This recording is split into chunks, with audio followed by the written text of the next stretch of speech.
Stop looking for signs and start actually getting to know God. Our society was crafted in a very clever way because Satan is clever. It's everywhere. It's in the movies, it's in the vain teachings, it's everywhere. I mean, what's the biggest message that Disney plants into the children's heads? Follow your heart. Follow your heart! Come on. Prioritize yourself. Love yourself. Your body, your choice. My body, my choice. You have everything in control. That's the biggest message. That it's everywhere. It's in schools, it's the workplace, it's everywhere. There's big consequences to that. And it's very clever because once you focus on that, you're actually focusing on the flesh. That makes us move further and further away from God. There was a time where Adam and Eve, they had the privilege to walk with God and see God every day. They were right there. They didn't have to question anything. They didn't.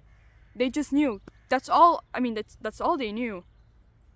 But then they sinned. We sinned.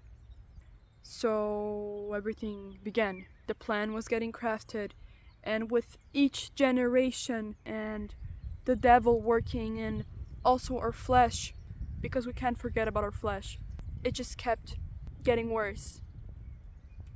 To the point where now people don't even believe in the existence of God.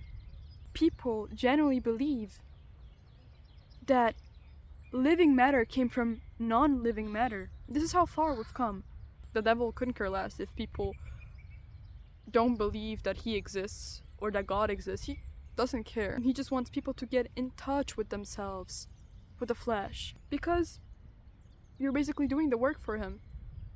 That's why I understand that even for us Christians, growing up in this so well-crafted society that the devil created, it's difficult to live a life where we're not able to see and touch God. It's difficult. And what happens mostly is that even if we get over that, we still struggle with doubts and other things because we still have that thought implanted in our heads that our feelings and what we think is the priority and is the truth. That our instincts are gut feelings. Because that's what we learn from the society, right? That we should trust that. It's always your gut feeling, trust your gut feeling. That's a lie. It's a lie. Don't fall into that trap. Stop looking for signs. When God tells you who He is, He's right in front of you. Why are you looking for signs? So that's the reason why I wanted to read this passage, Matthew 12:38. Then some of the scribes and Pharisees answered him, saying, "Teacher, we wish to see a sign from you." But he answered them, "An evil and adulterous generation seeks for a sign, but no sign will be given to it except the sign of the prophet Jonah." Here Jesus is speaking to the Pharisees, and as we all know, the Pharisees couldn't care less about the truth. They're just searching for a way to entrap Jesus and accuse him. But even though they don't care, Jesus still responds. And he tells them that the only sign that they're gonna get is the sign of Jonah. And when Jesus is speaking about the sign of Jonah, he's actively referring to his resurrection. So it's basically a metaphor. Jonah stayed in the belly of a great fish for 3 days and 3 nights. Came back alive. People thought he was dead. And the same thing not long after. What happened to Jesus? 3 days, 3 nights. People thought he was dead. But then he defeated death. And he resurrected. That, my people, is the biggest miracle, the biggest sign. We don't need anything else. We know for a fact that he died for us, he resurrected, and the Spirit is within us. Why would you search for signs if he's right there in front of you? The reason you're getting all of these doubts is because you don't know God.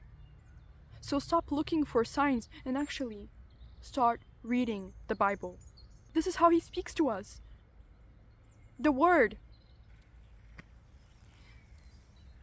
If you know that what you're doing is wrong, why are you waiting for Jesus to give you a sign? If you know that what you're doing is wrong, and you know God's character, you know that He doesn't agree with what you're doing,